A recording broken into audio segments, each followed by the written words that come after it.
I love dairy, cottage cheese, feta, milk, yogurt. I am truly a milchig person, and that is why Shavuot is one of my favorite Jewish holidays. But why do we eat dairy on Shavuot? What do cheesecake and revelation have in common anyway? Well, no one knows for sure. Perhaps it's just tradition, and that's enough. But clever minds have come up with some explanations, and I'm excited to share some of those with you today. Leave a comment saying which reason is your favorite, and be sure to subscribe to our channel for more Jewish content. It's kosher all day long, and we will never, never, ever eat milk and meat together. Shavuot commemorates when the Israelites received the Torah at Mount Sinai. While it's the 10 Commandments that get the most attention on this holiday, some interpreters believe that the entire Torah, including all of the subsequent commentaries, was revealed simultaneously at Mount Sinai. That includes the rules and regulations surrounding what is and isn't kosher. After learning that there needed to be such a thing as a kosher butcher in order to get kosher meat, the Israelites had to take a short break from consuming meat so the butchers could learn all of those rules. So what did they eat instead on Mount Sinai? You guessed it, dairy. On Shavuot, we commemorate the Israelites' enthusiasm for taking on new rituals by enthusiastically eating ice cream, among many other dairy desserts. Aleph bet vet, Aleph bet vet, Gimel Dalet Hey, Gimel Dalet Hey, Vav Zayin Chet Tet.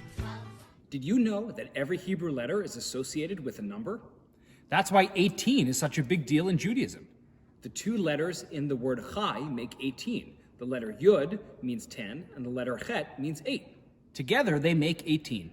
The letter Chet also begins the Hebrew word for milk, chalav. Chet is 8, and Lamed is 30, and Bet is 2, which together make 40. And why does the number 40 matter on Shavuot? Well, that's the number of days Moses was on the top of Mount Sinai receiving the 2 tablets of the 10 Commandments. But there's an even more playful linguistic justification for creamy, cheesy pasta on Shavuot. In the Maftir, in the extra Torah reading for this holiday, there's a verse that describes the sacrifices that our ancestors brought on Shavuot. An offering of new grain to God on Shavuot. And what do the first letters of each of these words spell? Mechalav, from milk. We can honor the ancient Shavuot sacrifices by preparing our contemporary holiday meals from milk.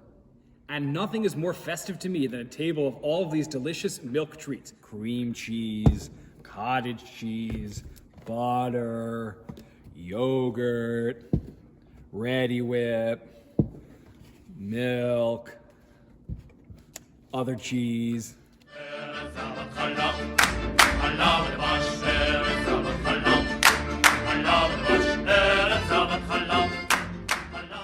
When Moses receives the 2 tablets of the 10 Commandments on Mount Sinai, that wasn't his first time there. At the beginning of the book of Exodus, Moses encounters God for the first time in a burning bush at the base of Mount Sinai. There, God tells Moses to return to Egypt to facilitate God's liberation of the Israelites from slavery so that they can be brought El Eretz Tovah Urchavaha, El Eretz Avat Chalaha Udevahash.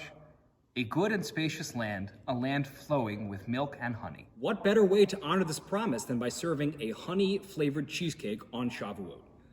Sweet as honey, sweet as honey, sweet as honey on our tongue. The scene at the burning bush isn't the only time we hear about milk and honey in the Hebrew Bible. In the beautiful Song of Songs, these words are spoken by one lover to another. Nofet yitof nasif totahich kala Devash v'chalav tachad leshonech V'reach salmotahich kereach levanon. Sweetness drops from your lips, honey and milk are under your tongue, and the scent of your robes is like the scent of Lebanon. Is it warm in here? Is it just me? Oh, okay. If, like the ancient rabbis, you choose to read this as an allegory about the love between God and the Jewish people, well, then you can read the honey and milk under the tongue as a symbol of the Torah that God gives to the Jewish people. Torah is sweet spiritual sustenance, which is represented on Shavuot by delectable dairy desserts. But there's more. If Passover is about the birth of the Israelite nation, symbolized by the blood on the lintels, Then Shavuot is about the nation's growth and nursing. Torah is our milk, sustaining and strengthening us. Some interpreters take the nursing metaphor quite literally. Seeing in the shape of Mount Sinai, well, the breasts that many newborns rely on for milk. Milk is one of the only natural substances that alone can sustain human life. So too is it with Torah for sustaining the Jewish people.